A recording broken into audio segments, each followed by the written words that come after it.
ಅಧ್ಯಾಯ 4 ವಾಕ್ಯ 10ಕ್ಕೆ ನಾವು ತಿರುಗಿಸೋಣ.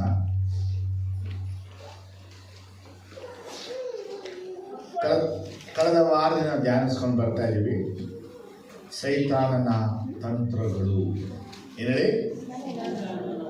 ಸೈತಾನನ ತಂತ್ರಗಳು? ಆ ಸೈತಾನನ ತಂತ್ರ ಅನ್ನುವುದೇ ಅತಿ ದೊಡ್ಡ ಆಯುಧ. ಮೊದಲು ನಾವು ಧ್ಯಾನ ಮಾಡಿದ್ದು ಅವನು ನಮ್ಮನ್ನು ಪರಿಹಾಸ್ಯ ಮಾಡ್ತಾನೆ, ನಿಂದಿಸ್ತಾನೆ ಅಂತೇಳಿ. ಎರಡದಾಗಿ ಧ್ಯಾನ ಮಾಡೋದು ನಮಗೆ ವಿರುದ್ಧವಾಗಿ ಯುಕ್ತಿ, ಕುಯುಕ್ತಿ, ತಂತ್ರ, ಯಂತ್ರ, ಉಪಾಯಗಳನ್ನು ಕಲ್ಪಿಸುವುದು. ಒಂದು ಸತ್ಯ ನಾವು ಸರಿಯಾಗಿ ತಿಳ್ಕೊಂಡಿರಬೇಕು.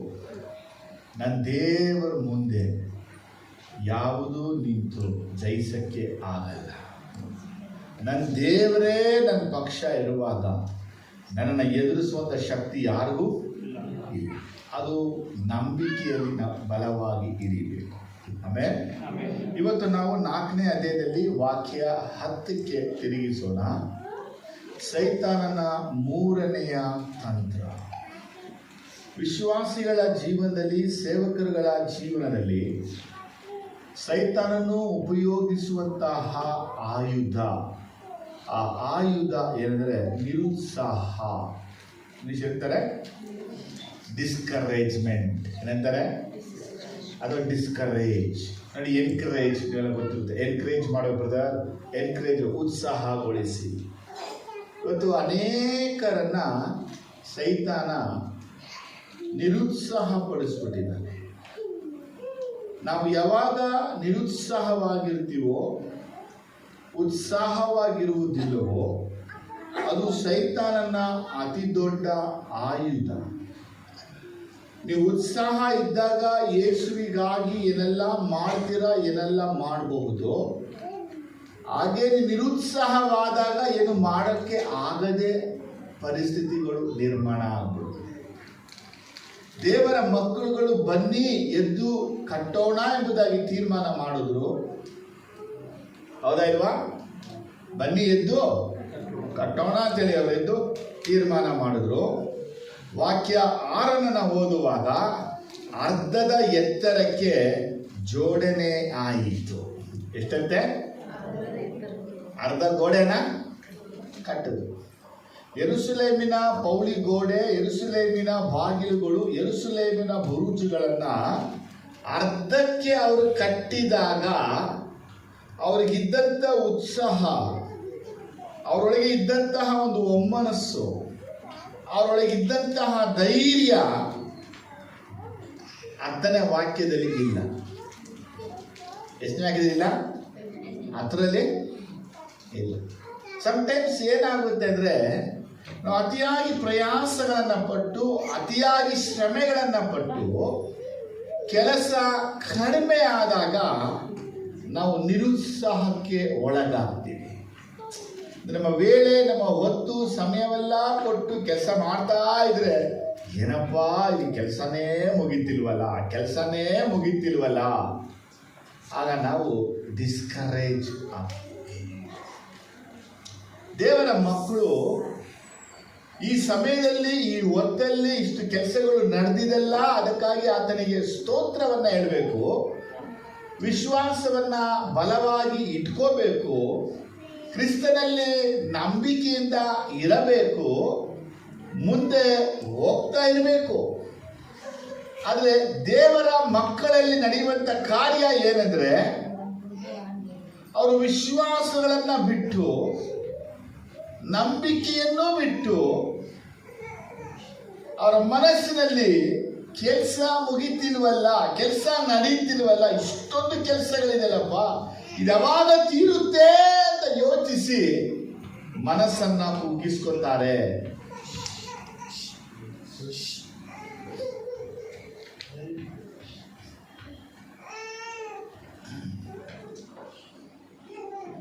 ಆಮೇಲೆ ಒಂದು ವೇಳೆ ನೀವು ಅಷ್ಟೇ, ನಾನು ಅಷ್ಟೇ, ಬೇರೆ ಯಾರು ಅಷ್ಟೇನೆ, ನೀವು ಮನೆ ಕೆಲಸವನ್ನ ಪ್ರಾರಂಭ ಮಾಡಿದ್ರೆ, ಮನೆ ಕ್ಲೀನಿಂಗ್ ಅನ್ನ ಪ್ರಾರಂಭ ಮಾಡಿದ್ರೆ, ಬೆಳಗ್ಗೆ 6 ಗಂಟೆಗೆ ಸ್ಟಾರ್ಟ್ ಮಾಡಿದ್ರು, ಮಧ್ಯಾಹ್ನ 2 ಗಂಟೆ ಆದರೂ ಮುಗೀತಾ ಇಲ್ಲ ಅಂದರೆ ಖುಷಿ ಆಗುತ್ತಾ ನಿಮಗೆ?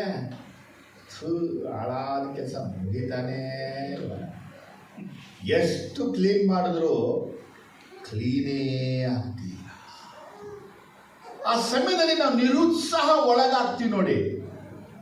ಇಲ್ಲಿ ತನಕ ನಾವು ಏನೆಲ್ಲ ಕೆಲಸ ಮಾಡಿದೋ, ಏನೆಲ್ಲ ಸಾಧಿಸಿದೋ, ಏನು ಧೈರ್ಯ ಇತ್ತು, ಏನು ಬಲ ಇತ್ತು, ಏನು ಶಕ್ತಿ ಇತ್ತೋ, ಈ ಮನಸ್ಸಿಗೆ ಈ ಒಂದು ಪದ ಹೊರಟ ನಂತರ ನಾವು ಬಲಹೀನರೇ, ಸಾಕಾಯ್ತಪ್ಪ, ನಾ ಇನ್ನು ಮುಂದೆ ಕೆಲಸ ಮಾಡಲ್ಲ, ಇಷ್ಟೇ ನಾ ಮಾಡೋದು, ಎಲ್ಲ ತೆಗೆದುಬಿಟ್ಟು ಹಂಗೆ ಇಟ್ಕೊಳ್ತೀನಿ, ಇನ್ನೊಂದು ದಿನ ಏನು ಮಾಡೋದ, ಕೂತ್ಕೊಂಡು ಕ್ಲೀನ್ ಮಾಡಿ.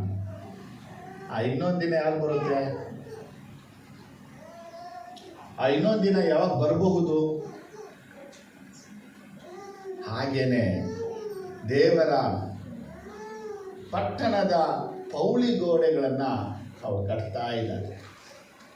ಆ ಪೌಳಿ ಗೋಡೆಯನ್ನು ಕಟ್ಟುತ್ತಾ ಇದ್ದಂಥ ವೇಳೆಗಳಲ್ಲಿ ನಾವು ಗೋಡೆನ ಮೇಲೆ ಹಂಗೇ ಕಟ್ಬಿಡ್ಬೇಕಾ, ಅಥವಾ ಗೋಡೆ ಕಟ್ಟಬೇಕಾದ ಸ್ಥಳಗಳನ್ನು ಕ್ಲೀನ್ ಮಾಡಿ ಗೋಡೆಯನ್ನು ಕಟ್ಟಬೇಕು? ಪೌಳಿ ಗೋಡೆನ ಕಟ್ಟಬೇಕಾದ ಸ್ಥಳಗಳಲ್ಲಿ ಧೂಳಿನ ರಾಶಿ ಇದೆ, ಮುರಿದು ಹೋದ ಗಾರೆಗಳು, ಮುರಿದು ಹೋದ ಕಲ್ಲುಗಳು, ಅಡಿಪಾಯಗಳು ಇವೆ. ಅದು ಮಾತ್ರವಲ್ಲದೆ ಸುಟ್ಟು ಹೋದಂಥ ಮರಗಳ ಬೂದಿಯೂ ಅಲ್ಲಿ ಇದೆ. ಈಗ ನಾವು ಗೋಡೆ ಕಟ್ಟಬೇಕಂತ ಉತ್ಸಾಹದಿಂದ ಆ ಒಡೆದು ಹೋದ ಕಲ್ಲಿನ ಮೇಲೇನೆ ಗೋಡೆ ಕಟ್ಬೋದಾ? ಸುಟ್ಟು ಹೋದ ಬೂದಿ ಮೇಲೆ ಗೋಡೆ ಕಟ್ಬೋದಾ? ಒಡೆಯಲ್ಪಟ್ಟಂತ ಅಸ್ಥಿವಾರದ ಮೇಲೆ ಅಸ್ಥಿವಾರ ಕಟ್ಬೋದಾ? ಇಲ್ಲ. ಒಂದು ಹೊಸ ಗೋಡೆನ ನಿರ್ಮಾಣ ಮಾಡಬೇಕಾದ್ರೆ ಅಲ್ಲಿರುವ ಕಸವನ್ನ ತೆಗೀಬೇಕು. ಇದೇ ವಾಕ್ಯ ಹತ್ರ ಬಯಲ್ಪಟ್ಟಿರೋದು. 10ನೇ ವಾಕ್ಯ ನೋಡಿ, 4:10. அப்பொழுது யூதா மனிதர் சுமைக்காரின் பெயர் குறைந்து போகிறது, மண்மேடை நிச்சயமாய் இருக்கிறது, நாங்கள் அலங்கத்தை கட்டக்கூடாது என்றார்கள். ಅಲ್ವತ್ತವ? ಕನ್ನಡದಲ್ಲಿ ನೋಡಿ. ಇತ್ತ ಯಹೂದ್ಯರು ಹೊರೆ ಹೊರುವವರ ಬಲವು ಕುಂದಿ ಹೋಯಿತು, ಧೂಳಿನ ರಾಶಿಯು ವಿಪರೀತವಾಗಿದೆ, ಈ ಗೋಡೆಯನ್ನು ಕಟ್ಟುವುದು ನಮ್ಮಿಂದಾಗದು ಅಂದರು. ನೋಡಿ, ಯಾವ ಕೆಲಸಕ್ಕಾಗಿ ಎದ್ದು ಕೈ ಹಾಕಿದರೋ, ಯಾವ ಕೆಲಸದ ಕಾರ್ಯಗಳಲ್ಲಿ ಅರ್ಧದಷ್ಟು ಕೆಲಸವನ್ನ ಮಾಡಿ ಮುಗಿಸಿದ್ರೋ, ಅದೇ ಜನ ಈಗ ಕೆಲಸ ನಾನು ಮಾಡಕ್ಕೆ ಆಗಲ್ಲ, ನಾನು ಗೋಡೆ ಕಟ್ಟಕ್ಕೆ ಆಗಲ್ಲ ಎಂಬುದಾಗಿ ಕಾರಣವನ್ನ ಹೇಳ್ತಾ ಇದ್ದಾರೆ. ಈ ವಾಕ್ಯದಲ್ಲಿ ನಾವು ತಿಳಿಯತಕ್ಕಂಥ ಸತ್ಯ ತುಂಬಾ ಇದೆ. ಮೊದಲನೇ ವಿಷಯ ನೋಡೋದಿಲ್ಲಿ ಯಹೂದ್ಯರು ಎಂಬುದಾಗಿ ಬರೆಯಲ್ಪಟ್ಟಿದೆ. ಎರಡನೇ ಯಹೂದ್ಯರು. ಯಹೂದ ಅಂದ್ರೆ ಆ ಪದದ ಅರ್ಥ ಸ್ತುತಿ ಎಂಬುದ. ಎರಿಕೋ ಕೋಟೆ ಬಿದ್ದು ಹೋಗಕ್ಕೆ ಕಾರಣ ಸ್ತುತಿ. ನ್ಯಾಯಸ್ಥಾಪಗಳನ್ನ ಓದುವಾಗ ಯುದ್ಧಕ್ಕಾಗಿ ಮೊದಲು ಯಾರು ಹೋಗ್ತಾರೆ ಅಂತ ಹೇಳ್ತಾನೆ, ಯಹೂದ ಕುಲವು ಮೊದಲು ಯುದ್ಧಕ್ಕಾಗಿ ಹೋಗಬೇಕು. ಯಹೂದ ಕುಲದಲ್ಲೇ ದಾವೀದನ ರಾಜನಾಗಿ ಬಂದಿದ್ದು, ಸೊಲೊಮೋನ್ ರಾಜನಾಗಿ ಬಂದಿದ್ದು, ಯಹೂದ ಕುಲದಲ್ಲೇ ದಾನಿಯೇಲ್ ಸಹನೂ ಬಂದಿರು.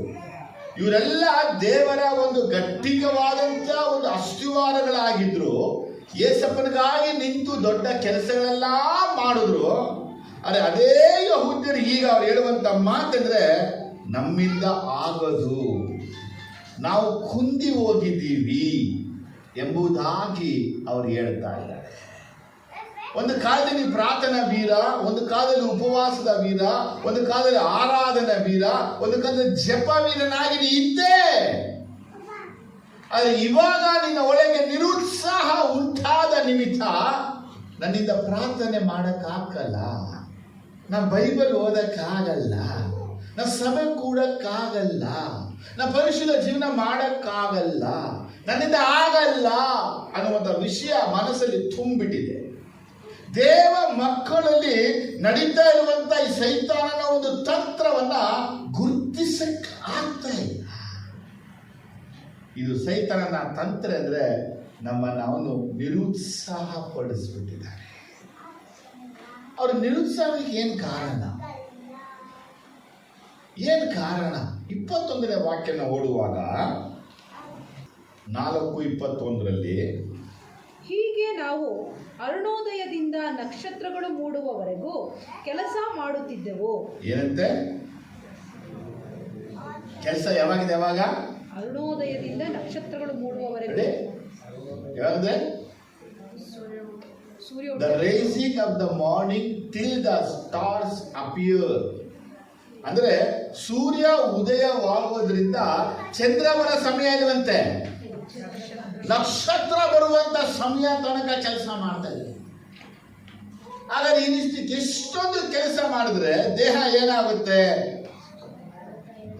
ಆಯಾಸಗಳು, ದಣಿದು ಬಿಡುತ್ತಾರೆ, ಬಲಹೀನರಾಗ್ತಾರೆ, ಕುಂದಿ ಹೋಗ್ತಾರೆ.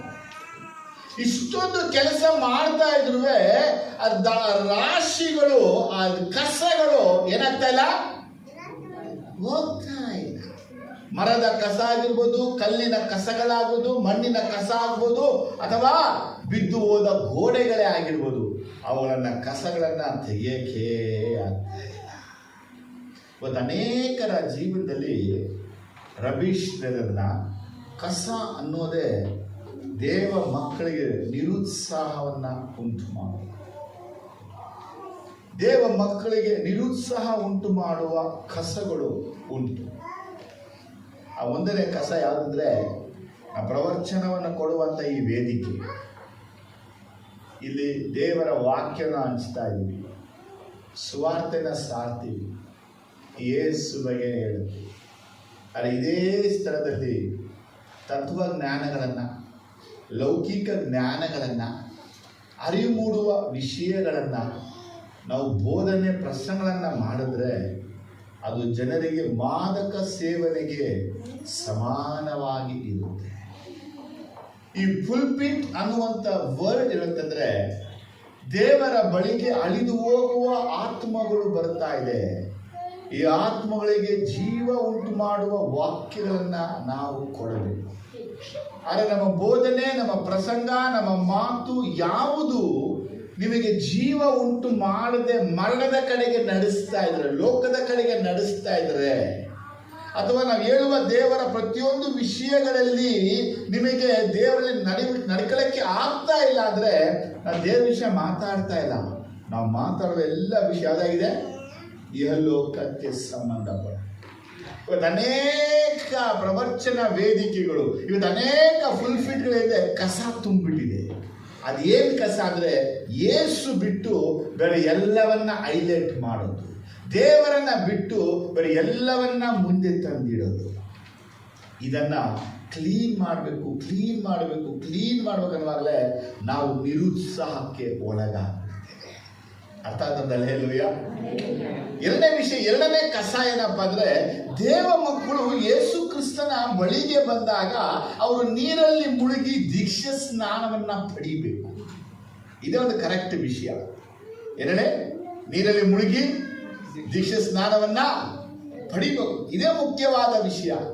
ಆದರೆ ಅನೇಕ ದೇವ ಮಕ್ಕಳನ್ನು ಏನನ್ನ ಕಾಣ್ತೀವಿ ಅಂದ್ರೆ, ಒಬ್ಬ ಮನುಷ್ಯ ಯೇಸುವಿನ ಬಳಿ ಬಂದು ದೇವರ ಕಡೆಗೆ ತಿರುಗಿ ನೀರಲ್ಲಿ ಮುಳುಗಿ ದೀಕ್ಷಾ ಸ್ನಾನಕ್ಕೆ ಬದಲಾಗಿ ಬೇರೆ ಒಂದು ವಿಷಯಗಳನ್ನ ಕುರಿತಾಗಿ ಅವರು ಕೇಳೋದು, ಬೇರೆ ಮ್ಯಾಟ್ರುಗಳು. ಯೇಸು ಕಡೆಗೆ ನಾನು ತಿರುಗಿದ್ದೀನಿ ಅಂದ್ರೆ, ನೀರಲ್ಲಿ ಮುಳುಗಿ ಯೇಸು ಸ್ವಾಮಿ ಯಾವ ರೀತಿ ದೀಕ್ಷೆಯನ್ನ ಪಡೆದ್ರೋ ನಾನು ಅದೇ ರೀತಿನೇ ಪಡಿಬೇಕು. ಇವತ್ತು ಅನೇಕ ದೇವ ಮಕ್ಕಳು ಏನ್ ಕಾಣ್ತಾ ಇದ್ದೀವಿ ಅಂತ ಹೇಳಿದ್ರೆ, ಯೇಸುವನ್ನ ನಂಬ್ತಾರೆ, ವಾಕ್ಯಗಳನ್ನ ಕೇಳುತ್ತಾರೆ, ಮಾನಸಾಂತರ ಹೊಂದುತ್ತಾರೆ, ಪರಿವರ್ತನೆ ಆಗ್ತಾರೆ, ನೀರಲ್ಲಿ ಮುಳುಗಿ ದೀಕ್ಷಾ ಸ್ನಾನಕ್ಕೆ ಮನಸ್ಸು ಕೊಡೋದೇ ಇಲ್ಲ. ಏನಿದೆ, ಬ್ಯಾಪ್ಟಿಸಮ್ನ ಬಿಟ್ಟು ಬೇರೆ ಎಲ್ಲ ವಿಷಯವನ್ನ ತಲೆಲಿಟ್ಟಿರ್ತಾರೆ. ಇದೇ ಒಂದು ಕಸ. ಈ ಕಸವನ್ನ ನಮ್ಮಿಂದ ನಾವು ತೆಗಿಬೇಕು. ಅರ್ಥ ಆದದ್ದು. ಮೂರನೇ ಕಸ ಏನಂದ್ರೆ, ಕರ್ತನ ಭೋಜನ, ಲಾರ್ಡ್ಸ್ ಸಫರ್ಗೆ ಬರ್ತೀವಿ. ಲಾಸ್ಟ್ ಸಫರ್ಗೆ ಬಂದಾಗ ಕ್ರಿಸ್ತನ ದೇಹ, ಕ್ರಿಸ್ತನ ಒಂದು ರಕ್ತ ಅಂತ ವಿವೇಚಿಸದೆ ಅದನ್ನು ಅಯೋಗ್ಯವಾಗಿ ತಗೊಳ್ತಾ ಇದೀವಿ. ಒಳಗಿರುವ ಕಸ ಹಂಗೆ ಇರುತ್ತೆ, ಕರ್ತನ ಭೋಜನ ತಗೊತಾನೇ ಇರ್ತೀವಿ.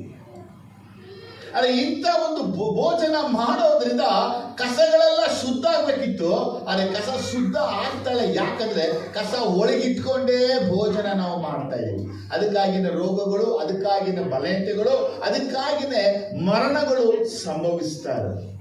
ಈ ಲಾರ್ಡ್ಸ್ ಕಮ್ಯುನಿಯನ್ಗೆ ಯಾರಾದ್ರೂ ಭಾಗವಹಿಸ್ತಾರಂದ್ರೆ ಫಸ್ಟ್ ತಮ್ಮ ಒಳಗಿರುವಂತ ಹೃದಯವಿರುವಂಥದ್ದು, ಮನಸ್ಸಿರುವಂಥದ್ದು, ದೇವರಿರುವಂತಹ ಕಸಗಳನ್ನ ತೆಗೆದು ಹೊರಗಡೆ ಹಾಕಿ. ನಾಲ್ಕನೇ ಅತಿ ದೊಡ್ಡ ಕಸ ನಮ್ಮ ಜೀವನ ಇರುವಂಥದ್ದು ಅಂದ್ರೆ ಸಣ್ಣ ಪುಟ್ಟ ವಿಷಯಗಳಲ್ಲಿ ನಡೆದಂತ ಘಟನೆಗಳು ನಮ್ಮ ನೆನಪಲ್ಲಿ ಇರುವಂತ ದೊಡ್ಡ ಕಸ ಇದೆ. ಹೇಳೆ, ಮನೆಯಲ್ಲಿ, ಕುಟುಂಬದಲ್ಲಿ, ಫ್ಯಾಮಿಲಿಯಲ್ಲಿ ಏನೋ ಒಂದು ಕಾರ್ಯ ನಡೆದ್ಬಿಡುತ್ತೆ, ಸಣ್ಣ ವಿಷಯನೇ. ಆ ಸಣ್ಣ ವಿಷಯದ ಕಾರ್ಯಗಳು ನಮ್ಮ ತಲೆಯಲ್ಲಿ ದೊಡ್ಡದಾಗಿ ಇಟ್ಟುಕೊಂಡಿರ್ತೀವಿ. ಈ ದೊಡ್ಡ ಕಸವನ್ನ ನಮ್ಮ ತಲೆಯಿಂದ ನಾವು ತೆಗಿಬೇಕು, ನಮ್ಮ ಜೀವನದಲ್ಲಿ ನಾವು ಅದನ್ನ ತೆಗಿಬೇಕಾಗಿದೆ. ಇವತ್ತು ಅನೇಕ ದೇವ ಮಕ್ಕಳಲ್ಲಿ ನಡೆದು ಹೋದ ಘಟನೆ, ನಡೆದು ಹೋದ ಸಂಭವ, ನಡೆದು ಹೋದ ಎಲ್ಲಾ ವಿಷಯಗಳನ್ನ ಅವರು ತಲೆ ಒಳಗೆ ಇಟ್ಟಿದ್ದಾರೆ ಅಷ್ಟೇ ಹೊರತಾಗಿ ಈ ಕಸ ತೆಗೆಯಕ್ಕೆ ಅವರು ಶುದ್ಧವಾಗಿ ಸಿದ್ಧವಾಗಿನೂ ಅವರಿಲ್ಲ.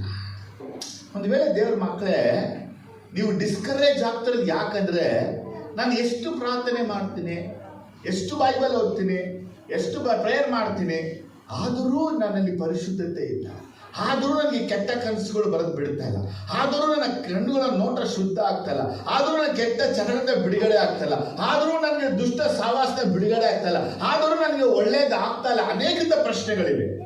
ಕಸ ಇರುವ ತನಕ ಹೊಸ ಗೋಡೆ ಕಟ್ಟಕ್ಕಾಗಲ್ಲ. ಹೊಸದಾಗಿ ಒಂದು ಗೋಡೆನ ಕಟ್ಟಲೇಬೇಕಾದ್ರೆ ಕಸ ತೆಗಿಲೇಬೇಕು. ಕ್ರಿಸ್ತನಲ್ಲಿ ನನ್ನನ್ನು ಕಟ್ಟಿಕೊಳ್ಳಬೇಕಾದ್ರೆ ನನ್ನೊಳಗೆ ಮುರಿದು ಹೋದ ಗಾರೆಗಳು, ಮುರಿದು ಹೋದ ಕಲ್ಲುಗಳು, ಮುರಿದು ಹೋದಗಳನ್ನ ಒಡೆದು ನಾಶ ಮಾಡಬೇಕು ಅದನ್ನ.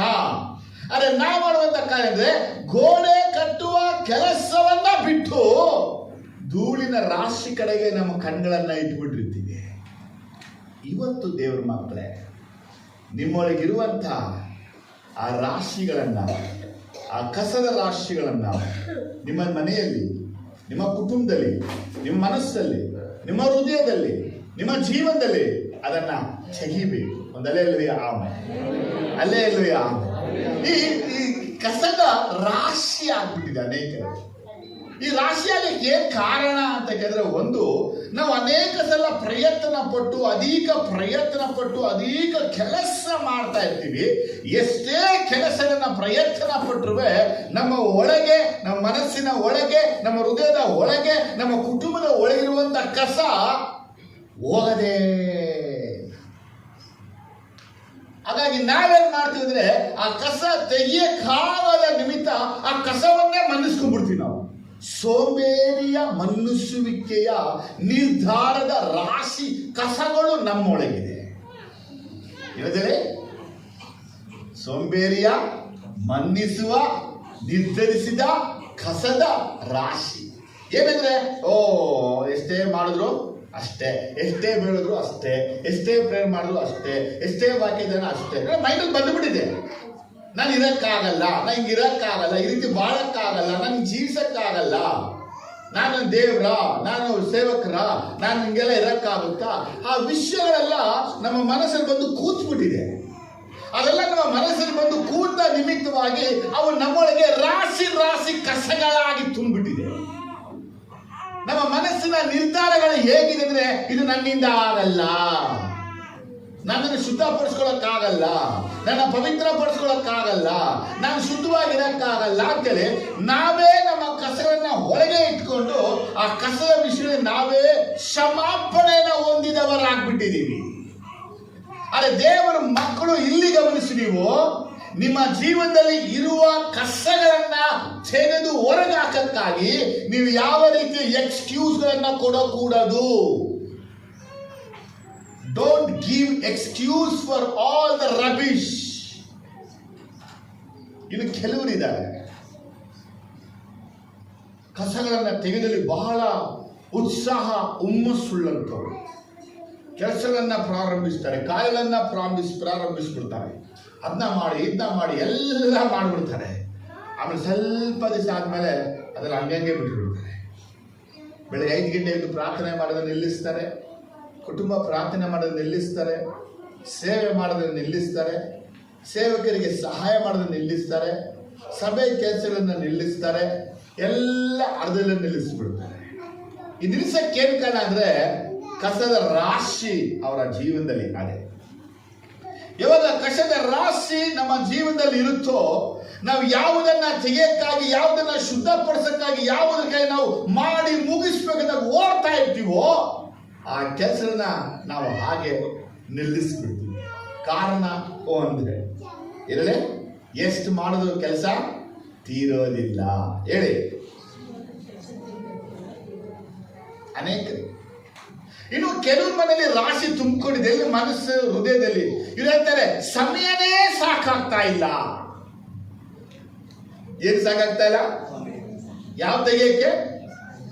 ರಾಶಿಗಳನ್ನ ತೆಗೆಯಕ್ಕೆ, ರಾಶಿಗಳನ್ನ, ಕಸದ ರಾಶಿಯನ್ನ ತೆಗೆಯಕ್ಕೆ ನನಗೆ ಸಮಯ ಸಾಕಾಗ್ತಲ್ಲ ಅಂತೇಳಿ ಒಂದು ಕಾರಣವನ್ನ ಕೊಟ್ಟುಬಿಟ್ಟು ಆ ಕಸದ ರಾಶಿಗಳನ್ನ ಅಲ್ಲೇ ಬಿಟ್ಬಿಟ್ಟಿದ್ದಾರೆ. ನಾನು ಹೇಳುವಂತ ವಿಷಯ ಸ್ವಲ್ಪ ನೀವು ಗಮನಿಸಬೇಕು. ನಮ್ಮ ಜೀವನ, ನಮ್ಮ ಮನೆ, ನಮ್ಮ ಕುಟುಂಬವನ್ನ ನಾವು ಕಟ್ಕೋಬೇಕಾಗಿದೆ.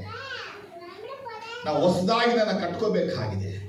ಯೆರೂಸಲೇಮ್ ಹೊಸ ಗೋಡೆಯನ್ನ ಕಟ್ಟಬೇಕಾಗಿದೆ, ಹೊಸ ಬಾಗಿಲನ್ನ ಇಡಬೇಕಾಗಿದೆ, ಹೊಸ ಪೋಳಿಗಳನ್ನ ಕಟ್ಟಬೇಕಾಗಿದೆ. ನ್ಯೂ ಬಿಲ್ಡಿಂಗ್ ಕನ್ಸ್ಟ್ರಕ್ಷನ್ ಆಗ್ಬೇಕಾದ್ರೆ ಎಲ್ಲ ರಬ್ಬಿಷ್ಗಳನ್ನ ನಾವು ಏನ್ ಮಾಡಬೇಕು? ಕ್ಲಿಯರ್ ಮಾಡಬೇಕು. ಒಂದು ಸೈಟನ್ನ ತಗೋತೀರಾ, ಮನೆ ಹೇಗೆ ಕಟ್ಬಿಡ್ತೀರಾ? ಇಲ್ಲ, ಆ ಸೈಟ್ನ ತಗೊಂಡು ಆ ಸೈಟ್ನ ಫಸ್ಟ್ ಏನು ಮಾಡ್ತೀರಾ? ಕ್ಲೀನ್ ಮಾಡಿ ಆಮೇಲೆ ಪಾಯ ಹಾಕ್ತೀರಾ ಅಲ್ವಾ? ಯಾಕೆ? ಬಿಲ್ಡಿಂಗ್ ಹೆಂಗಿರ್ಬೇಕು? ಹಾಗಾದ್ರೆ ಒಂದು ಭೂಮಿ ಈಗ ಇರಬೇಕು ಅಂತ ಯೋಚಿಸುವಂತ ನಾವು, ನನ್ನ ಆತ್ಮೀಯ ಜೀವನವು ಹೀಗೆ ಇರಬೇಕು ಅಂತೇಳಿ ನಾವು ಯೋಚಿಸಬೇಕು. ಹಾಗಾದ್ರೆ ಈ ಜನಗಳು ಆರಂಭದಲ್ಲಿ ದೇವರಿಗಾಗಿ ಆ ಹುಮ್ಮಸ್ಸನ್ನ ತೋರಿಸಿದಂಥವರು, ದೇವರ ಕೆಲಸಕ್ಕೆ ಕೈಯನ್ನ ಹಾಕಿದಂಥವರು, ಆ ರಾಶಿಗಳನ್ನ ನೋಡಿ, ಆ ದೂರುಗಳನ್ನ ನೋಡಿ ಅವರೆಲ್ಲರೂ ನಮ್ಮಿಂದ ಇನ್ನು ಕೆಲಸ ಮಾಡಕ್ಕೆ ಆಗಲ್ಲ. ದೇವ್ರ ಮಕ್ಕಳಲ್ಲಿ ನಾವು ಕಾಣೋ ಒಂದು ದೊಡ್ಡ ವಿಷಯ ಅನ್ಬೋದ್ರ,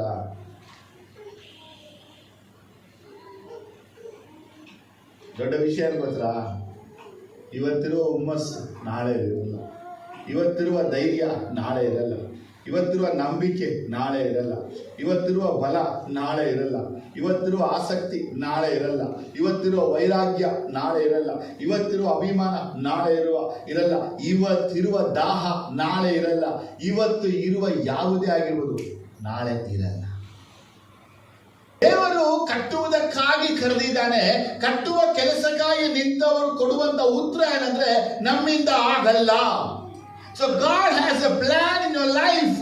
ನಿನ್ನ ಜೀವನದಲ್ಲಿ ದೇವರೊಂದು ಉದ್ದೇಶವನ್ನ ಇಟ್ಟು ಈ ಗೋಡೆಯನ್ನು ಕಟ್ಟಬೇಕು, ಈ ಬಾಗಿಲನ್ನ ಇಡಬೇಕು, ಈ ಒಂದು ಬುರುಜನ್ನ ಕಟ್ಟಬೇಕೆಂಬುದಾಗಿ ದೇವರಲ್ಲಿ ಯೋಚನೆ ಇಟ್ಟು ಕೆಲಸಗಳನ್ನ ಮಾಡುವಾಗ ಅದು ದೇವರ ಮನುಷ್ಯ ಏನಾಗಿದ್ದಾನೆ? ಡಿಸ್ಕರೇಜ್ ಆದ ನಿಮಿತ್ತವಾಗಿ ನಮ್ಮಿಂದ ಕಟ್ಟಕ್ಕೆ ಒಂದು ವೇಳೆ ಯೇಸುವಿಗಾಗಿ ನೀವು ಏನಾದ್ರೂ ಮಾಡಬೇಕು ತೀರ್ಮಾನ ಮಾಡಿ ಆ ಕೆಲಸಗಳು ಮಾಡಕ್ ನಿಮ್ಮಿಂದ ಆಗ್ತಾ ಇಲ್ವಾ? ಈ ವಾಕ್ಯನ ಓದುವಾಗ ಈ ವಾಕ್ಯದ ಲಿಂಕ್ ಮಾಡಿ ಇಲ್ಲಂದ್ರೆ ಲೂಕ ಬರೆದ ಸುವಾರ್ತೆ 14ನೇ ಚಾಪ್ಟರ್ ಬರುವಾಗ ಒಬ್ಬ ಮನುಷ್ಯ ಒಂದು ಬುರುಜನ್ನ ಕಟ್ಟುವುದಕ್ಕೆ ಮನಸ್ಸನ್ನ ಮಾಡಿದರೆ, ಲೂಕ ಸುವಾರ್ತೆಯಲ್ಲಿ 28, 29, 30. ನಿಮ್ಮಲ್ಲಿ ಯಾವನಾದರೂ ಒಂದು ಬುರುಜನ್ನು ಕಟ್ಟಿಸಬೇಕೆಂದು ಯೋಚಿಸಿದರೆ ಅವನು ಮೊದಲು ಕೂತುಕೊಂಡು ಅದಕ್ಕೆ ಎಷ್ಟು ಖರ್ಚು ಹಿಡಿದೀತು, ಅದನ್ನು ತೀರಿಸುವುದಕ್ಕೆ ಸಾಕಾಗುವಷ್ಟು ಹಣ ನನ್ನಲ್ಲಿ ಉಂಟೋ ಎಂದು ಲೆಕ್ಕ ಮಾಡುವುದಿಲ್ಲವೇ? ಲೂಕ ಬರೆದ ಸುವಾರ್ತೆ 14ನೇ ಅಧ್ಯಾಯ 28, 29, 30ರಲ್ಲಿ ನಿಮ್ಮಲ್ಲಿ ಯಾವನಾದರೂ ಒಬ್ಬ ಟವರನ್ನ ಕಟ್ಟುವುದಕ್ಕೆ ಮನಸ್ಸನ್ನ ಮಾಡಿದರೆ, ಏನ್ ಕಟ್ಟಕ್ಕೆ? ದೇವರಿಗೆ ಮನೆ ಕಟ್ಟೋ ವಿಷಯ ಹೇಳಿಲ್ಲ. ಏನ್ ಕಟ್ಟಬೇಕಂತೆ? ಟವರ್. ಒಂದು ಟವರ್ ಅನ್ನ ಕಟ್ಟಕ್ಕೆ ಮನಸ್ಸು ಮಾಡಿದ್ರೆ ಅವ್ನು ಫಸ್ಟ್ ಏನ್ ಮಾಡ್ಬೇಕಂತೆ? ಅವನು ಕುಳಿತುಕೊಂಡು ಯೋಚಿಸ್ಬೇಕಂತೆ. ಏನ್ ಯೋಚನೆ ಅಂದ್ರೆ ಎಷ್ಟು ಖರ್ಚು ಹಿಡಿತದೆ, ಅದನ್ನ ತೀರಿಸಲಿಕ್ಕೆ ಸಾಕಷ್ಟು ಹಣ ನನ್ನಲ್ಲಿ ಇದೆಯಾ, ಅವನು ಲೆಕ್ಕಾಚಾರವನ್ನು ಹಾಕಬೇಕಂತೆ. 29ನೇ ವಾಕ್ಯ ಹೇಳುತ್ತೆ, ಹೀಗೆ ಲೆಕ್ಕ ಮಾಡದೆ ಅಸ್ಥಿವಾರವನ್ನ ಹಾಕಿದ ಮೇಲೆ ಕೆಲಸ ಪೂರೈಸಲಾರದೆ ಹೋದರೆ ನೋಡೋರೆಲ್ಲ ಹೇಳ್ತಾರಂತೆ, ಕಟ್ಟಕ್ಕೆ ತೊಡಗಿದರು ಪೂರೈಸಲಾರದೆ ಹೋದರು ಎಂದು ಅವನನ್ನು ಹಾಸ್ಯ ಮಾಡುವರು. ಅರ್ಥ ಆಗ್ತದ್ಯಾ? ಈ ಸಾಮ್ಯವನ್ನ ಯೇಸುವಿನ ವಿಷಯ ಅಂದ್ರೆ, ಯಾರೆಲ್ಲ ಯೇಸುವಿನ ಹಿಂದೆ ಬರಕ್ಕಾಗಿ ತೀರ್ಮಾನ ಮಾಡ್ತಾರೋ ಅವ್ರು ಸರಿಯಾದ ತೀರ್ಮಾನ ಮಾಡಬೇಕು ಅಂತ ಯೇಸು ಹೇಳ್ತಾನೆ. ಅನೇಕರು ಉತ್ಸಾಹವಾಗಿ ನಾ ಯೇಸುವಿನ ಹಿಂದೆ ಬಂದ್ಬಿಡ್ತೀನಿ, ನಾ ಪ್ರಾರ್ಥನೆ ಬಂದ್ಬಿಡ್ತೀನಿ, ನಾ ಸೇವೆಗೆ ಬಂದ್ಬಿಡ್ತೀನಿ, ಯೇಸುಗಾಗಿ ಅದು ಮಾಡ್ಬಿಡ್ತೀನಿ ಅಂತೇಳಿ ಬಹಳ ಹುಮ್ಮಸ್ಸಿನಿಂದ ಬಂದ್ಬಿಡ್ತಾರೆ. ಅವರ ಜೀವನದಲ್ಲಿ ಬರುವ ಪಾಡುಗಳು, ನೋವುಗಳು, ವೇದನೆಗಳು, ಅವಮಾನಗಳು, ಹೋರಾಟಗಳು, ಮನುಷ್ಯ ಕಾಟಗಳು, ಶತ್ರು ಕಾಟಗಳು, ವಿರೋಧಿ ಕಾಟಗಳು, ಸೈತಾನ್ ಕಾಟಗಳು, ಸ್ನೇಹಿತರ ಕಾಟಗಳು, ಕಳ್ಳರ ಕಾಟಗಳು ಬಂದಾಗ ಅಯ್ಯೋ ನನಗೆ ಆಗ್ತಾ ಇಲ್ವಲ್ಲ, ಅಯ್ಯೋ ನನಗೆ ಆಗ್ತಾ ಇಲ್ವಲ್ಲ ಅಂತ ಕೂತ್ಬಿಡ್ತಾರೆ. ಅದಕ್ಕೆ ಯೇಸು ಸ್ವಾಮಿ ಹೇಳ್ತಾನೆ, ನೇಗಿಲ ಮೇಲೆ ಕೈಯನ್ನ ಇಟ್ಟು ಹಿಂದಿರುಗಿ ನೋಡೋನು ದೇವರ ರಾಜ್ಯಕ್ಕೆ ಬಾಧಿಸ್ತಾನೆ. ಇವತ್ತು ನಿಮ್ಮ ಜೀವನ, ನನ್ನ ಜೀವನ ಹೇಗಿದೆ ಅಂದ್ರೆ, ನಾವೊಂದು ಡಿಸೈಡ್ ಪರ್ಫೆಕ್ಟ್ ಆಗಿರಬೇಕು. ಯೇಸು ಹಿಂದೆ ಹೋಗುವಂಥದ್ದು ಅದು ಸರಿಯಾಗಿರ್ಬೇಕು. ಒಂದು ಕೆಲಸವನ್ನ ಪ್ರಾರಂಭಿಸ್ತೀವಿ ಅಂದ್ರೆ ಅದನ್ನ ಮುಗಿಸುವ ತನಕ ನಾವು ಓಡ್ತಾನೆ ಇರಬೇಕು. ನಾವ್ ಹೆಂಗೇಳಿ ಆರಂಭ ಮಾಡ್ತೀವಿ, 3 ತಿಂಗಳು ಮಾಡ್ತೀವಿ, 6 ತಿಂಗಳು ಮಾಡ್ತೀವಿ, ಆಮೇಲೆ ಕೆಲಸ ಅಲ್ಲಿಗೆ ಬಿಟ್ಕೊಡ್ತೀವಿ. ಅದೇ ಮೇಲ್ಪಡಿ ಪ್ರಕಟಣೆ 3ನೇ ಚಾಪ್ಟರ್ ಅಲ್ಲಿ ಯೇಸು ಸ್ವಾಮಿ 3ನೇ ಚಾಪ್ಟರ್ನ ಓದುವಾಗ ಒಂದು ಸಭೆಯ ಕುರಿತು ಮಾತಾಡ್ತಾನೆ. ಏನ್ ಹೇಳ್ತಾನೆ ನೋಡಿ, ಓದಿ ಪ್ರಕಟಣೆ 3ರಲ್ಲಿ, ಪ್ರಕಟಣೆ 3:2. விழித்துக்கொண்டு சாகர் தேர்வு இருக்கிறவர்களை சரிப்படுத்து, உன் கிரிகளை தேவனுக்கு முன் நிறைவுள்ளவர்களாக நான் ಕಾಣவில்லை. ನನ್ನ ದೇವರ ಮುಂದೆ ನಿನ್ನ ಕೃತ್ಯಗಳಲ್ಲಿ ಒಂದಾದರೂ ಸಂಪೂರ್ಣವಾದುದೆಂದು ನಾನು ಕಾಣಲೇ ಇಲ್ಲ. ಏನು ಹೇಳ್ತಾನೆ? ನಾವು ಮಾಡುವ ಪ್ರತಿ ಕೆಲಸಗಳೆಲ್ಲ ಹೇಗಿದೆ ಅಂದ್ರೆ, ಸ್ವಲ್ಪ ದಿನಗಳನ್ನು ನಿಲ್ಲಿಸ್ಬಿಡ್ತೀವಿ ಅದನ್ನು. After some days stop. ಏನು ನಿಲ್ಲಿಸ್ಬಿಟ್ರಿ ಬ್ರದರ್? ಅವ್ರು ಅವಮಾನ ಮಾಡಿಬಿಟ್ರು, ಅವ್ರೊಂಥರ ಮಾತಾಡ್ಬಿಟ್ರು, ಅವ್ರು ಹಿಂಗೆ ಮಾಡಿಬಿಟ್ರು, ಅವ್ರಿಗೆ ನಮ್ಗೆ ಎಂಕರೇಜ್ ಮಾಡಲಿಲ್ಲ, ಅವ್ರು ನಮ್ಮನ್ನು ಡಿಸ್ಕರೇಜ್ ಮಾಡಿಬಿಟ್ರು. ಅದಕ್ಕೆ ನಾವು ದೇವರಿಗಾಗಿ ಎದ್ದು ಏನೆಲ್ಲ ಕೆಲಸ ಮಾಡಿದ್ವೋ ಆ ಕೆಲಸ ಅನ್ಕೊಂಡು ಅಲ್ಲಿಗೆ ನಮ್ಮಲ್ಲಿ ದೊಡ್ಡ ಸ್ವಭಾವಗಳಿದೆ. ನಾವು ಮಾಡುವ ಕಾರ್ಯಗಳಿಗೆ ಅಪೋಸಿಷನ್ ಬರುವಾಗ, ವಿರೋಧತ್ವ ಬರುವಾಗ, ವೈರತ್ವ ಬರುವಾಗ, ವಿರೋಧವಾಗಿ ಅಡೆತಡೆಗಳು ಬರುವಾಗ ನಾವು ಮಾಡುವ ಕೆಲಸ ನಿಲ್ಲಿಸ್ಬಿಡ್ತೀವಿ, ಮುಂದಕ್ಕೆ ಹೋಗಲ್ಲ. ಓ ಇವ್ರು ಹಿಂಗೆ ಹೇಳ್ತಾರೆ, ಅವ್ರು ಹಂಗೆ ಹೇಳ್ತಾರೆ, ಅವ್ರು ಅದನ್ನೇ ಹೇಳ್ತಾರೆ, ಇವ್ರು ಇದನ್ನೇ ಹೇಳ್ತಾರೆ, ಹಿಂಗೆಲ್ಲ ಹೇಳ್ತಾರೆ. ಅಯ್ಯೋ ದೇವರ ಮಗನೇ, ನಿನ್ನ ಕರೆದವನು ಯಾರು? ನೀನು ನೇಮಿಸಿದವನು ಯಾರು? ನಿನಗೆ ಅಧಿಕಾರ ಕೊಟ್ಟವನು ಯಾರು? ಯಾರು? ಏಸಪ್ಪ. ಅದು ಏಸಪ್ಪ ನೀನು ಕರೆದು ಇದೆಲ್ಲ ಹೇಳಿದ್ಮೇಲೆ ನೀವು ಮಾಡಬೇಕಾದ ಕಾರ್ಯಗಳು ಏನು? Don't be discourage. ನೀನು ನಿರುತ್ಸಾಹಕ್ಕೆ ಒಳಗಾಗುವ ಹಾಗೇನೇ ಇಲ್ಲ. ಯಾವ ಕೆಲಸ ಗೋಡೆ ಕಟ್ಟುವುದಕ್ಕಾಗಿ ಎದ್ದಂತ ದೇವರ ಮಕ್ಕಳನ್ನ ನೋಡ್ತೀವೋ ಅದೇ ಗೋಡೆ ಕಟ್ಟುವ ಕೆಲಸದಲ್ಲಿ ನಮ್ಮಿಂದ ಆಗೋದಿಲ್ಲ, ನಾವು ನಿಲ್ಲಿಸ್ಬಿಡ್ತೀವಿ ಅಂತ ಅವರ ಬಾಯಿಂದ ಮಾತಾಡಿದ್ರು.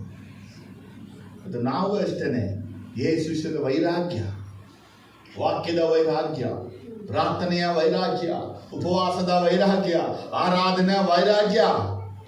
ನಮ್ಮನ್ನ ಯಾರಾದರೂ ನಿಂದಿಸಿ, ಅವಮಾನಪಡಿಸಿ, ಕಠಿಣವಾಗಿ ಮಾತಾಡಿ ನಿರುತ್ಸಾಹ ಉಂಟು ಮಾಡಿಬಿಟ್ಟಾಗ ನಾವು ಅಲ್ಲೇ ಏನಾಗ್ಬಿಡ್ತೀವಿ, ಬಿಟ್ಬಿಡ್ತೀವಿ. ನೀವೇ ಮಾಡ್ಕೊಳ್ಳಿ, ನೀವೇ ಮಾಡ್ಕೊಳ್ಳಿ, ನನಗೇನಿಗೆ ಬೇಕು, ನನಗೇನಾಗಬೇಕು, ಹೂಸ್ ಫಾದರ್ ವಾಟ್ ಗೋಸ್ ಅಂತ ಹೇಳ್ಬಿಡ್ತಾರೆ. ಯಾರಪ್ಪಂದು ಹೋಗೋದು? ಯಾರಿಗೆ ಲಾಭ? ಯಾರಿಗೆ ಲಾಭ? ನೀ ಎದ್ದು ಕಟ್ಟದೆ ಹೋದ್ರೆ ಯಾರಿಗೆ ಲಾಭ? ನೀ ಜೀವನ ಕಟ್ಟಿಕೊಳ್ಳೋದ್ರೆ ಯಾರಿಗೆ ಲಾಭ? ನಿನ್ನ ಮನೆ ಕಟ್ಟದೆ ಹೋದ್ರೆ ಯಾರಿಗೆ ಲಾಭ? ನಿನ್ನ ಆಧ್ಯಾತ್ಮಿಕ ಜೀವನವನ್ನ ಕಟ್ಕೊಳ್ಳದೆ ಹೋದ್ರೆ ಯಾರಿಗೆ ಲಾಭ? ಯಾರಿಗೆ? ಸೈತಾನಿಯರೇ? ದೇವ ಮಕ್ಕಳೇ, ನಮ್ಮ ಮುಂದೆ ಹೋಗಿದ್ದ ಮುಂಚೆ ನನ್ನ ಮೊದಲನೇ ಪ್ರಶ್ನೆ ಏನು ಗೊತ್ತಾ? ನಿಮ್ಮ ವೈಯಕ್ತಿಕವಾಗಿ ನಿಮ್ಮನ್ನ ಡಿಸ್ಕರೇಜ್ ಯಾರೆಲ್ಲ ಮಾಡ್ತಾರೋ, ನಿಮ್ಮನ್ನ ಕುಟುಂಬವಾಗಿ ಡಿಸ್ಕರೇಜ್ ಮಾಡ್ತಾರೋ, ಫ್ರೆಂಡ್ಸ್ ಸರ್ಕಲ್ ನಿಮ್ಮನ್ನ ಡಿಸ್ಕರೇಜ್ ಮಾಡ್ತಾರೆ. ನಿನ್ನ ಒಳಗೆ ಒಂದು ಮಾತು ಅಡಗಿರ್ಬೇಕು, ನಾನು ಶಿಲ್ಬೆ ಒತ್ಕೊಂಡಿದ್ದೀನಿ, ನಾನು ಮುಂದೆ ಹೋಗ್ತಾ ಇದ್ದೀನಿ. ಜೊರಗಡೆ ಅಲ್ಲೇಲೂಯಾ. ನಾನು ದೇವರಿಗಾಗಿ ನಾ ಬುರುಜನ್ನ ಕಟ್ಟಕ್ಕೆ ನಾ ಸ್ಟಾರ್ಟ್ ಮಾಡಿದ್ದೀನಿ.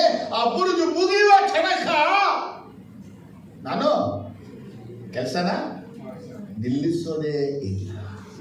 ಯೇಸು ಸ್ವಾಮಿ ಶಿಲುಬೆ ಹೊತ್ತುಕೊಂಡು ಹೋದಂತ ದಿನಗಳಲ್ಲಿ ಯೇಸು ಸ್ವಾಮಿ ಒಂದು ಗುಂಪು ಏನ್ ಮಾಡಿದ್ರು?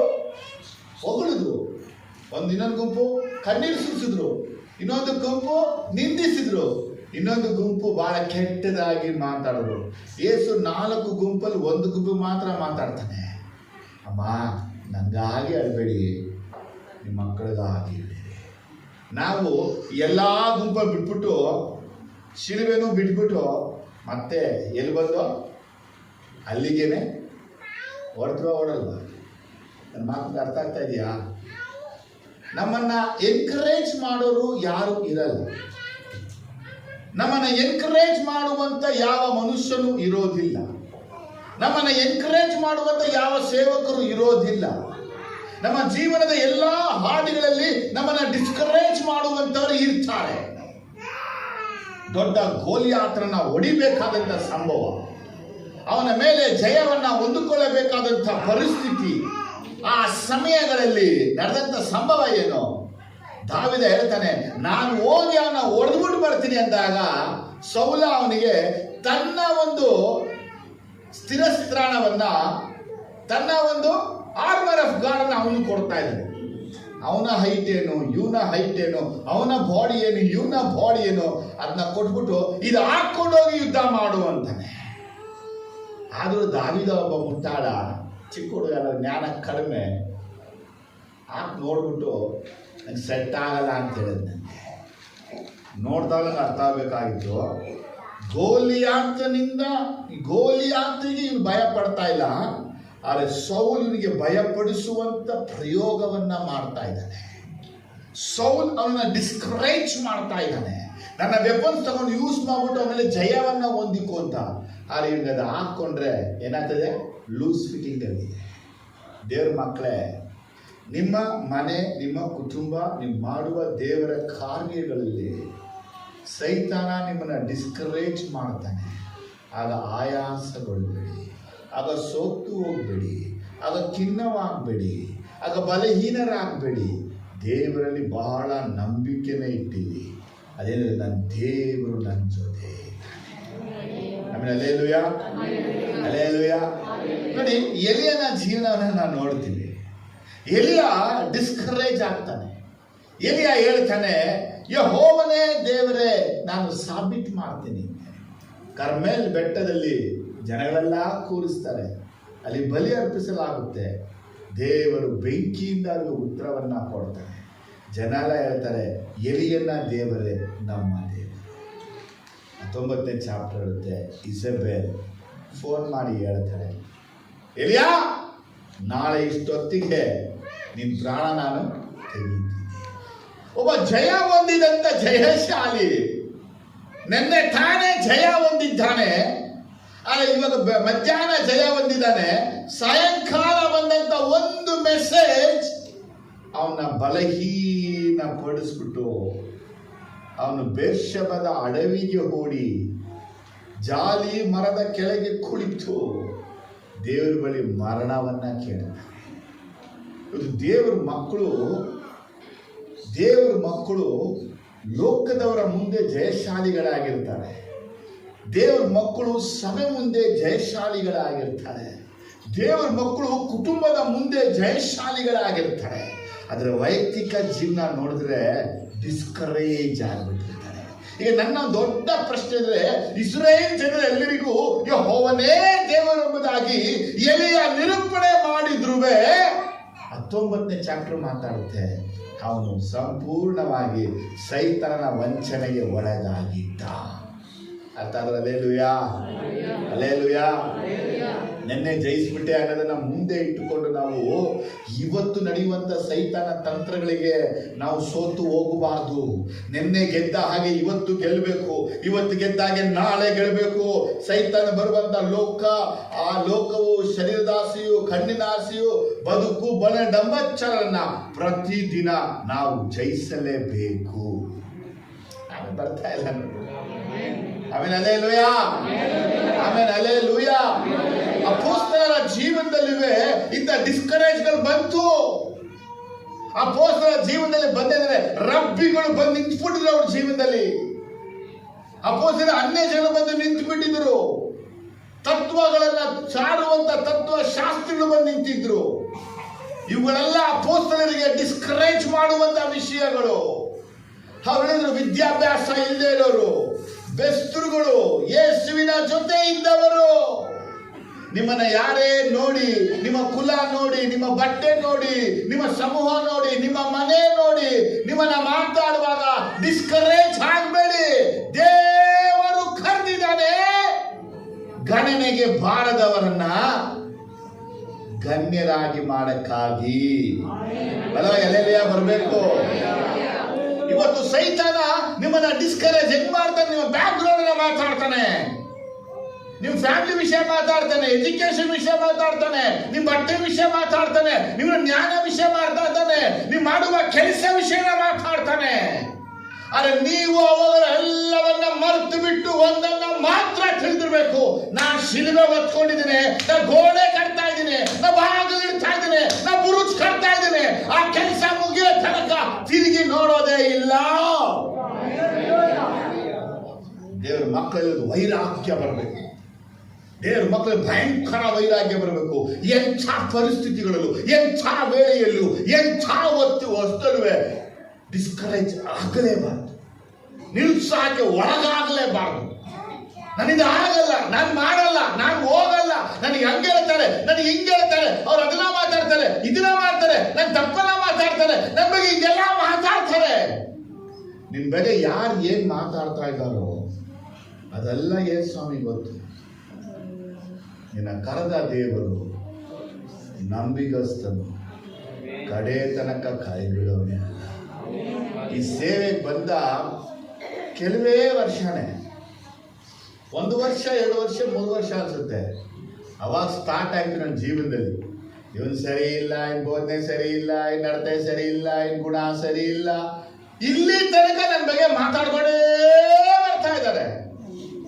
ಒಂದಿನ ಏ ಸ್ವಾಮಿ ಬಳಿ ಹೋದೆ, ಏ ಸ್ವಾಮಿ ಹಿಂಗೆಲ್ಲ ಹೇಳ್ತಾ ಇದ್ದಾರೆ, ನಾನು ಸೇವೆ ಎಲ್ಲ ಮಾಡಲ್ಲ, ನಾನು ಬಿಟ್ಬಿಡ್ತೀನಿ, ನಿನ್ ಪಾದಲು ಕೂತ್ಕೋತೀನಿ, ಎಲ್ಲೂ ಹೋಗಲ್ಲ ನಾನು. ಕಣ್ಣೀರು ಸುರಿಸ್ಬಿಟ್ಟು ಯೇಸುವಿನ ಪಾದಲು ಬಿತ್ಕೊಂಡೆ. ಏಸು ಸ್ವಾಮಿ ಹೇಳಿದ್ರು, ನೀನ್ ನನ್ನ ಶಿಷ್ಯನ ಮೋಸೆ ಶಿಷ್ಯನ ಅಂತ ಹೇಳಿದ್ರು. ಏನೇ ನನ್ನ ಶಿಷ್ಯನ? ನನಗೆ ಏನು ಹೇಳ್ತಾರಲ್ಲ ಹಾಗೆ ಹೇಳಿದ್ರು. ಮೋಶೆ ಜನಗಳ ಮೇಲೆ ತಪ್ಪನ್ನು ಹೋರಿಸಿ ಮಾತಾಡಿದ, ನಾನು ಜನಗಳ ಮೇಲೆ ತಪ್ಪನ್ನು ಹೋಲಿಸ್ತೀನಿ. ಆಗ ನಾನು ಅರ್ಥ ಮಾಡಿಕೊಂಡೆ, ಜನ ನಮ್ಮ ಬಗ್ಗೆ ಏನು ಹೇಳ್ತಾರೋ, ಕುಟುಂಬ ನಮ್ಮ ಬಗ್ಗೆ ಹೇಳ್ತಾರೋ, ಹೆಂಡತಿ ಏನು ಹೇಳ್ತಾರೋ, ಸಂಬಂಧ ಏನು ಹೇಳ್ತಾರೋ, ಸಹವಾಸ ಏನು ಹೇಳ್ತೋ, ಸ್ನೇಹಿತರು ಏನು ಹೇಳ್ತಾರೋ, ಯಾರಿಗೂ ಯೇಸು ಪರ್ಸ್ನಲ್ ಆಗಿ ಹೋಗಿ ಕರೆದಿಲ್ಲ. ಯೇಸು ಪರ್ಸ್ನಲ್ ಆಗಿ ನನ್ನ ಕರೆದವನೇ, ನಾನು ಕೆಲಸ ಮಾಡಬೇಕು. ಆ ಕೆಲಸ ನಾನು ಮಾಡಿದ್ರಾಗೆ ಸೈತಾನ ನೇರವಾಗಿ ಬರೋಕೆ ಅವನಿಗೆ ಭಯ, ಸೈತಾನ ನಿಂತ್ಕೊಳ್ಳೋಕೆ ಅವನಿಗೆ ಭಯ. ಅದಕ್ಕಾಗಿ ಜನಗಳ ಒಳಗಡೆ ಹೋಗಿ, ಮನಸ್ಸಿನ ಒಳಗೆ ಹೋಗಿ, ಹೃದಯದ ಒಳಗಡೆ ಹೋಗಿ ವಿರುದ್ಧವಾಗಿ ಎಂದು ಕೆಲಸ ಮಾಡ್ತಾನೆ. ಆ ದಿನದಲ್ಲಿ ನಾ ಕಂಡುಕೊಂಡಿದ್ದು ಒಂದೇ ಒಂದು ವಿಷಯ, ಇದನ್ನ ಗಟ್ಟಿ ಹಿಡಿದ್ರೆ ಸಾಕು, ಸೈತಾನ ಮಾಡ್ತಾನೆ. ಅಲ್ಲದೆ ಸರಿ ಬರ್ತಾ ಇಲ್ಲ. ನಾನು ಸಾರ ವಿಷಯ ಹೇಳ್ಬೋದು. ನನ್ನ ಕರೆದಿದ್ ಯಾರು, ನನ್ನ ಅಪಾಯಿಂಟ್ ಮಾಡಿದವ್ರು ಯಾರು, ನನ್ನ ನೇಮಿಸಿದವ್ರು ಯಾರು, ನನ್ನ ಮೇಲೆ ಹಸ್ತ ಇಟ್ಟವ್ರು ಯಾರು, ನನಗೆ ಸೇವೆ ಕೊಟ್ಟವ್ರು ಯಾರು, ನನ್ನ ಅಭಿಷೇಕ ಮಾಡಿದವ್ರು ಯಾರು, ನನ್ನ ಜೊತೆ ಮಾತಾಡ್ತಿರೋರು ಯಾರು, ಅವ್ರು ಹೇಳ್ಬೇಕು, ನಿಲ್ಸು, ಹೋಗ್ಬೇಡ, ಮಾಡಬೇಡ ಅಂತೇಳಿ. ಅವರೇ ಯಾವ ಮಾತಾಡದೆ ಬರೀ ಮನುಷ್ಯ ಆಡುವ ಮಾತುಗಳನ್ನ ಕೇಳಿ, ಸಂಬಂಧಗಳು ಆಡುವ ಮಾತನ್ನ ಕೇಳಿ, ಸ್ನೇಹಿತರು ಆಡುವ ಮಾತುಗಳನ್ನ ಕೇಳಿ, ಶತ್ರು ಆಡುವ ಮಾತುಗಳನ್ನ ಕೇಳಿ ನಾವು ನಿರುತ್ಸಾಹ ಒಳಗಾಗ್ಬಿಟ್ರೆ ಬುರುಜು ಕಟ್ಟಕ್ಕೆ ಆಗಲ್ಲ. ಆಗ ದೇವ್ರು ಹೇಳ್ತಾನೆ, ನೀ ಶಿಲುಬೆ ಹೊತ್ತುಕೊಂಡು ನನ್ನ ಹಿಂದೆ ಬರ್ತಾ ಇಲ್ಲ. ಎಷ್ಟು ಜನಕ್ಕೆ ಅರ್ಥ ಆಗ್ತಾ ಇದೆ? ಸುಮ್ಮನೆ ಕ್ಯಾರಿ ಇಂದ ಕ್ರಾಸ್ ಅಂದ್ರೆ ಅದೆಲ್ಲ ಒಂದು ಬನ್ನಿ ಸಿಲ್ವೆ ಪಾದಕ್ಕೆ ಹೋಗ್ಬಿಡೋ, ಸಿಲ್ವೆ ಹತ್ಕೊಂಡು ಹೋಗ್ಬಿಡೋದಲ್ಲ. ಕ್ಯಾರಿ ದ ಕ್ರಾಸ್ ಅಂದ್ರೆ ಎವ್ರಿ ಡೇ ಬರುವಂತ ಸ್ಟ್ರಗಲ್ಗಳನ್ನ, ಎವ್ರಿ ಡೇ ಬರುವಂತ ಶ್ರಮೆಗಳನ್ನ, ಎವ್ರಿ ಡೇ ಬರುವ ರೋಗಗಳನ್ನ, ಎವ್ರಿ ಡೇ ಬರುವ ನಿಂದೆಗಳನ್ನ, ಪ್ರತಿದಿನ ಬರುವ ನಿಂದೆಗಳು, ಅವಮಾನಗಳು, ವೇದನೆಗಳು, ವ್ಯಥೆಗಳು, ವ್ಯಾಕುಲಗಳು, ಸಂಕಟಗಳನ್ನ ಒತ್ತುಕೊಂಡು ಯೇಸು ಹಿಂದೆ ಹೋಗ್ತಾನೇ ಇರೋದು. ಅಥವಾ ಶಿಲ್ಬೆ ಕೆಳಗೆ ಇಟ್ಬಿಟ್ಟು ಎರಡು ಮಾತನ್ನ ಮಾತಾಡ್ಬಿಟ್ಟು ಮತ್ತೆ ಶಿಲ್ಬೆ ಮುಂದೆ ಹೋಗೋದಲ್ಲ. ಇವತ್ತು ಅನೇಕ ದೇವ ಮಕ್ಕಳು ಜೀವಿತ ಹೇಗಿದೆ ಗೊತ್ತಾ? ಶಿಲ್ಬೆ ಹೊತ್ಕೊಂಡ್ಬಿಟ್ಟವ್ರೆ. ಯಾರಾದ್ರೂ ಅವಮಾನ ಮಾಡಿದ್ರೆ ಶಿಲ್ಬೆ ಕೆಳಗೆ ಇಟ್ಬಿಟ್ಟು ಅವ್ರಿಗೆ ಸರಿಯಾಗಿ ಅವಮಾನ ಮಾಡಿಬಿಟ್ಟು ಅವನು ಶಿಲ್ಬೆ ಹತ್ರ ಮುಂದೆ ವಯಸ್ಸುವೆ ಯೇಸುವಿನ ಪಿನ್ನೆನ ವರೆ, ಯೇಸುವಿನ ಪಿನ್ನೆ ವರೆ ಅಂತಿರ್ತಾರೆ. ಇಲ್ಲ ಇಲ್ಲ, ನಿನ್ನ ನಿರುತ್ಸಾಹ ಪಡಿಸುವಂಥದ್ದು ಸೈತಾನನ ಯೋಚನೆ. ಯೋಬ ದೇವರಲ್ಲಿ ಎಂಥ ಒಂದು ಭಯಭಕ್ತಿ ಉಳ್ಳವನು. ಅವನ ಭಯಭಕ್ತಿಗೆ ಒಂದು ದೊಡ್ಡ ಶೋಧನೆ ಬಂದ್ಬಿಡ್ತು. ಸೈತಾನ ಲೈಫ್ಗೆ ಲಾಸ್ಗಳನ್ನ ತಗೊಂಡು ಬಂದ. ಮಕ್ಕಳನ್ನ ಕಳ್ಕೊಂಡ, ಆಸ್ತಿ ಕಳ್ಕೊಂಡ, ಅನುಕೂಲ ಕಳ್ಕೊಂಡ, ಕೊನೆಯದಾಗಿ ದೇಹದಲ್ಲಿ ಆರೋಗ್ಯವನ್ನು ಕಳ್ಕೊಂಡ. ವಾಕ್ಯ ಹೇಳುತ್ತೆ, ಅವನು ನಿರುತ್ಸಾಹ ಒಳಗಾಗಲೇ ಇಲ್ಲ. ನನ್ನ ಜೀವ ಉಳ್ಳ ಕಣ್ಗಳಿಂದ ನನ್ನ ಜೀವ ದೇವರನ್ನ ನಾನು ನೋಡುವೆನು ಅಂದ. ಯಾರಲ್ಲೆಲ್ಲ ಹೇಳ್ತಾರೆ, ನಮ್ಗೇನ್ ಗೊತ್ತಾ, ಮನೆ, ಕಾರು, ಊಟ ಎಲ್ಲ ಇದ್ರೆ ಕೊಂಡಾಟವೇ ಅಂತ ಡ್ಯಾನ್ಸ್ ಆಡ್ತಿರ್ತೀವಿ. ಕೊಂಡಾಟ ಯಾವಾಗ ಗೊತ್ತಾ? ಪಾತ್ರೆ ಒಣಗಿದಾಗ. ಕೊಂಡಾಟ ಯಾವಾಗ ಗೊತ್ತಾ? ವ್ಯಾಧಿ ಸೇರಿದಾಗ. ಕೊಂಡಾಟ ಯಾವಾಗ ಗೊತ್ತಾ? ಬಲಹೀನರಾದಾಗ. ಅವಾಗಲೇ ನಾವು ತೋರಿಸ್ಬೇಕು what is the power of god. ನಮ್ಮ ದೇವರು ಇಸ್ರಾಯೇಲ್ ಜನಗಳನ್ನ 40 ವರ್ಷಗಳು ಅವರಿಗೆ ಕೈ ಬಿಡದೆ ನಡೆಸ್ಕೊಂಡು ಬಂದಿದ್ದಾನೆಂದ್ರೆ ನಿನ್ನನ್ನ ನನ್ನನ್ನು ನಡೆಸದೆ ಹೋಗ್ತಾನ? 30 ಲಕ್ಷ ಜನರಿಗೆ 40 ವರ್ಷಗಳು ಬೆಳಿಗ್ಗೆ ಮನೆ ರಾತ್ರಿ ಊಟ ಕೊಟ್ಟ ದೇವರಿಗೆ ನನಗೂ ನಿನಗೆ ಸಾಕಕ್ಕೆ ಕಷ್ಟನಾ? ನಿರುತ್ಸಾಹ ಒಳಗಾಗ್ಬೇಡಿ. ಕೆಲಸ ಇಲ್ಲ, ನಿರುತ್ಸಾಹ ಒಳಗಾಗ್ಬೇಡಿ. ವ್ಯಾಪಾರ ಇಲ್ಲ, ನಿರುತ್ಸಾಹ ಒಳಗಾಗ್ಬೇಡಿ. ಹಣ ಇಲ್ಲ, ನಿರುತ್ಸಾಹ ಒಳಗಾಗ್ಬೇಡಿ. ಆರೋಗ್ಯ ಇಲ್ಲ, ನಿರುತ್ಸಾಹ ಒಳಗಾಗ್ಬೇಡಿ. ನಿಮ್ಮ ಜೀವನದಲ್ಲಿ ಏನೇ ಇಲ್ಲ ಅಂದ್ರೂ ಶಿಲುಬೆ ಓರದನ್ನ ನಿಲ್ಲಿಸಬೇಡಿ. ಕಟ್ಟದನ್ನ ನಿಲ್ಲಿಸಬೇಡಿ. ದೇವರಿಗೆ ಹೊಡೆದ ವೈರಾಗ್ಯವನ್ನ ನಿಲ್ಲಿಸಬೇಡಿ. ಅಭಿಮಾನ ನಿಲ್ಲಿಸಬೇಡಿ. ಪ್ರಾರ್ಥನೆ ನಿಲ್ಲಿಸಬೇಡಿ. ಆರಾಧನೆ ನಿಲ್ಲಿಸಬೇಡಿ. ಉಪವಾಸ ನಿಲ್ಲಿಸಬೇಡಿ. ಯೇಸುಗಾಗಿ ಎದ್ದು ಓಡ್ತಾನೇ. ಸ್ತೋತ್ರ ಹೇಳಲ್ವಾ? ಯೋಬ ಹೇಳಿದ ಮಾತೇನು ಗೊತ್ತಾ?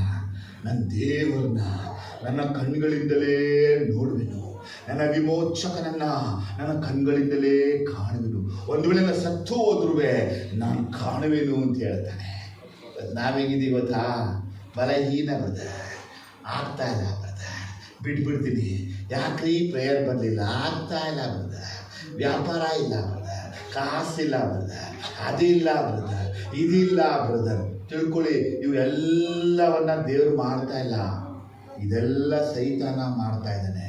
ಕಾರಣ ಒಂದೇ ಒಂದು, ನೀ ಯಾವಾಗ ಡಿಸ್ಕರೇಜ್ ಆಗ್ತೀಯೋ ಆಗ ನೀ ದೇವರಿಗಾಗಿ ಎದ್ದು ಪ್ರಕಾಶಿಸಕ್ಕೆ ನಿನ್ನಿಂದ ಆಗೋದೇ ಇಲ್ಲ.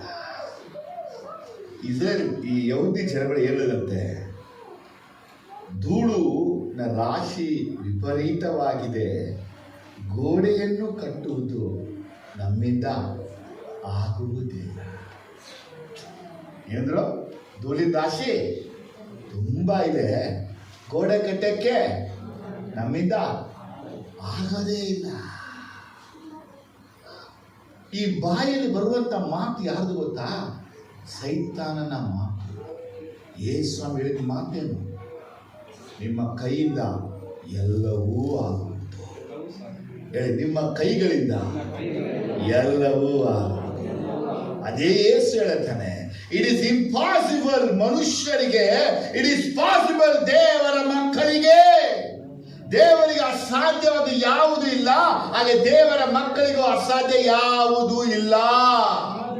ನೀವು ನಿರುತ್ಸಾಹಗೊಳ್ಳುವಂತ ಯಾವುದೇ ಕಾರ್ಯಗಳು, ಯಾವುದೇ ವಿಷಯಗಳು, ಯಾವುದೇ ಮಾತುಗಳಿದ್ರು ಆ ವಿಪರೀತವಾದ ಧೂಳಿನ ರಾಶಿಯ ಕಡೆಗಳಿಂದ ನಿಮ್ಮನ್ನ ಕಣ್ಣನ್ನ ತೆಗೆದು ಈ ಭೂಮಿ ಆಕಾಶ ಉಂಟು ಮಾಡಿರುವ ದೇವರ ಕಡೆಗೆ ನಿಮ್ಮ ಕಣ್ಣನ್ನ ಆಯಿಸೇ. ಕಣ್ಣೆ ಹೇಳ್ತೀವಿ ನಾವು. ಕಣ್ಣೆಲ್ಲಿಡಬೇಕು? ಕಣ್ಣೆಲ್ಲಿಡಬೇಕು? ಕಟ್ಟುವ ವಿಷಯಗಳಲ್ಲಿ ಕಣ್ಣನ್ನ ಇಡಬೇಕು. ಧೂಳಿನ ವಿಷಯದ ಕಣ್ಣನ್ನ ನಾವು ತೆಗಿಬೇಕು. ಆದ್ರೆ ನಮ್ಮ ಕಣ್ಣಲ್ಲಿದ್ರೆ ಧೂಳು ಮೇಲೆ ಇದೆ, ನಮ್ಮ ಕಣ್ಣು ಎಲ್ಲಿಲ್ಲ? ದೇವರ ಮೇಲೆ. ನೋಡಿ, ನಮ್ಮಲ್ಲಿ ಒಂದು ದೊಡ್ಡ ಒಂದು ಬಲಹೀನತೆ, ಅದು ಏನಂದ್ರೆ ನಮ್ಗೆ ಯಾರಾದರೂ ಎನ್ಕರೇಜ್ ಮಾಡಿಬಿಟ್ರೆ ಏನು ಬೇಕಾದರೂ ಮಾಡಿಬಿಡ್ತೀವಿ. ನಮ್ಗೆ ಯಾರಾದರೂ ಡಿಸ್ಕರೇಜ್ ಮಾಡಿಬಿಟ್ರೆ ಕಾರ್ಯವನ್ನು ಅಲ್ಲೇನೆ ನಿಲ್ಲಿಸ್ಬಿಡ್ತೀವಿ.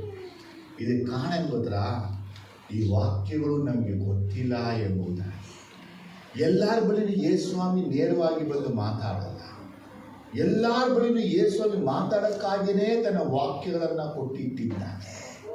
ಆತನಿಗೆ ಕೊರತೆ ಆದಾಗ ಹೇಳ್ತಾನೆ, ನನ್ನ ದೇವರು ತನ್ನ ಐಶ್ವರ್ಯಕ್ಕೆ ತಕ್ಕಂತೆ ನಿನ್ನ ಪ್ರತಿಯೊಂದು ಕೊರತೆಗಳನ್ನು ನೀಗಿಸು. ನೀ ಬಲೆದಾಗ ಹೇಳ್ತಾನೆ, ನನ್ನನ್ನು ಬಲಪಡಿಸು ಮಾತ್ರ ಇದ್ದುಕೊಂಡು ನಾ ಎಲ್ಲ ಮಾಡಲು ಶಕ್ತನು. ನೀ ಜಲರಾಶಿಯನ್ನು ದಾಟುವಾಗ ನಿನ್ನೊಂದಿಗೆ ಇರುವೆನು. ನೀ ಕಾರ್ಗತೆ ನಡೆಯುವಾಗ ನಿನ್ನೊಂದಿಗೆ ಇರುವೆನು. ನೀ ಮರಣಾರ್ಗ ನಡೆಯುವಾಗ ನಿನ್ನೊಂದಿಗೆ ಇರುವೆನು. ಬೇರೆ ವಾಗ್ದಾನಗಳು ಯಾವತ್ತುವೆ ಆತ ಹೇಳಿದ ಮಾತು, ನಾನಿನ್ನ ಕೈ ಬಿಡುವುದೂ ಇಲ್ಲ, ನಾನಿನ್ನ ತೊರೆಯುವುದೂ ಇಲ್ಲ.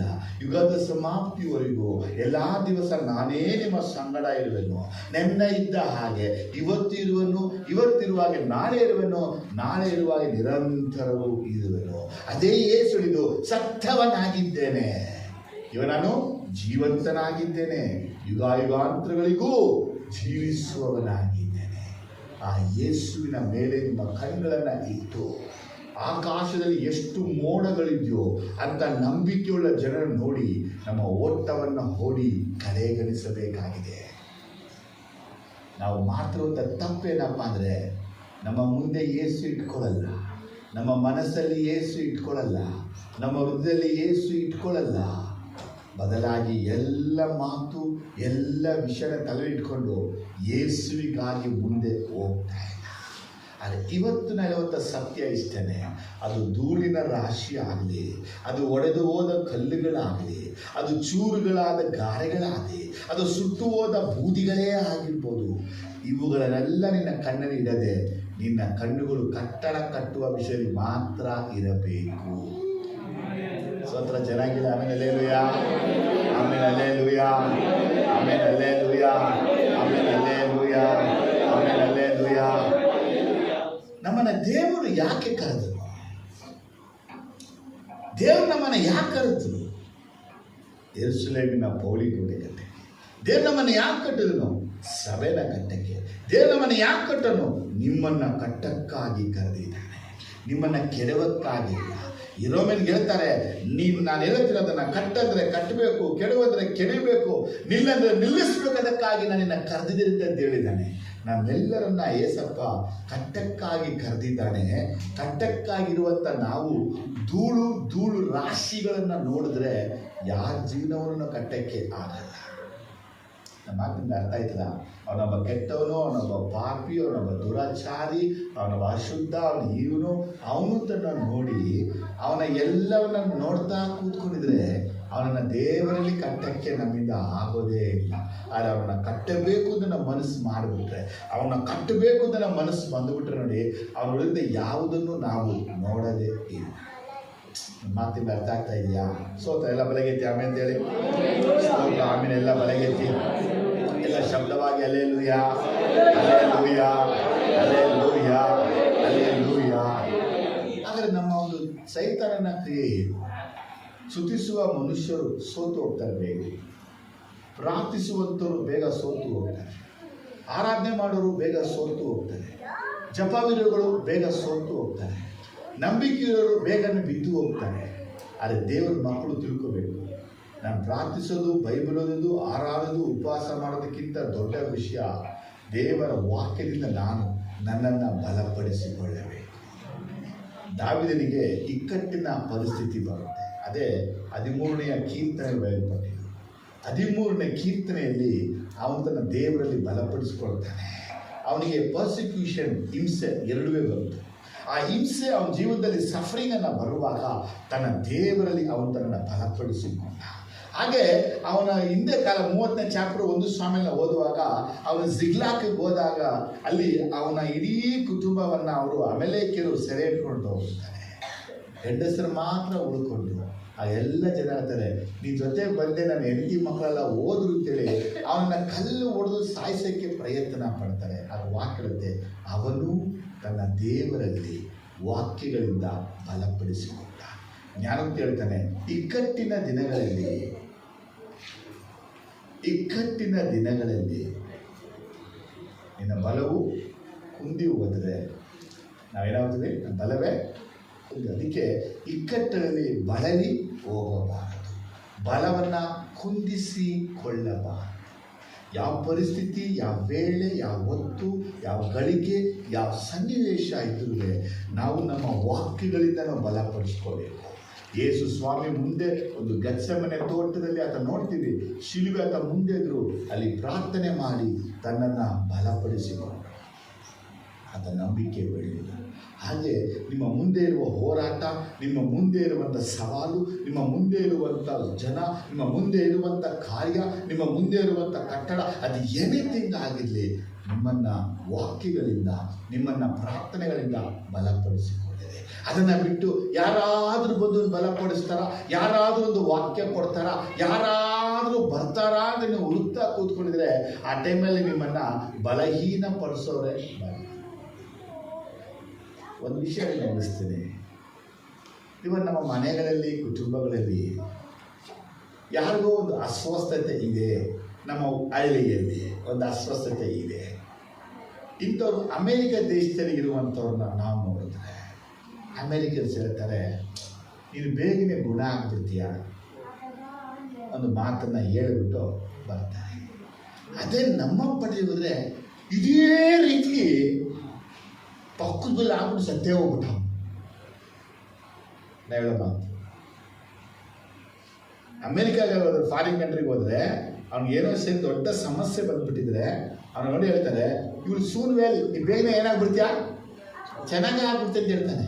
ಆದರೆ ನಮ್ಮ ಪಟ್ಟಣದಲ್ಲಿ ಬಂದ್ಬಿಟ್ಟು ಅವ್ರಿಗೆ ಏನಾದರೂ ಆಗ್ಬಿಟ್ರೆ ಇದೇ ರೀತಿನೇ ಪಕ್ಕದ ಮನುಷ್ಯ ಬಂದಿತ್ತು, ಅವನು ಸತ್ತೇ ಹೋದ. ಅವ್ರೊಳಗೆ ಏನು ಜೀವ ಇತ್ತೋ ಹಾಗೆ ಹೋದ. ಇವತ್ತು ನೀವು ನಾನು ಎನ್ಕರೇಜ್ ಮಾಡೋಕ್ಕಾಗಿ ಇರೋದು, ಡಿಸ್ಕರೇಜ್ ಮಾಡೋಕ್ಕಾಗಿ ಅಲ್ಲ. ಎಷ್ಟು ಜನಕ್ಕೆ ಅರ್ಥ ಆಯಿತು? ಹಾಗೆ ನಿಂತ್ಕೋತೀರಾ?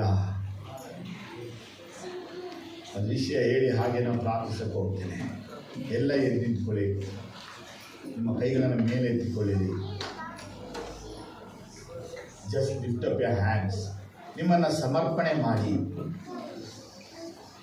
ಯೇಸಪ್ಪ ನಿಮ್ಮನ್ನು ಸ್ಪರ್ಶಿಸುವ ಹಾಗೆ, ಪವರ್ ಆಫ್ ಗಾಡ್ ನಿಮ್ಮ ಮೇಲೆ ಬರುವ ಹಾಗೆ. ಮಕ್ಕಳೆಲ್ಲ ನಿಶ್ಶಬ್ದ, ಎಲ್ಲ ಫೋನ್ನ ಸ್ವಿಚ್ ಆಫ್ ಮಾಡಿ, ಯಾರು ಫೋನ್ ನೋಡಬೇಡಿ.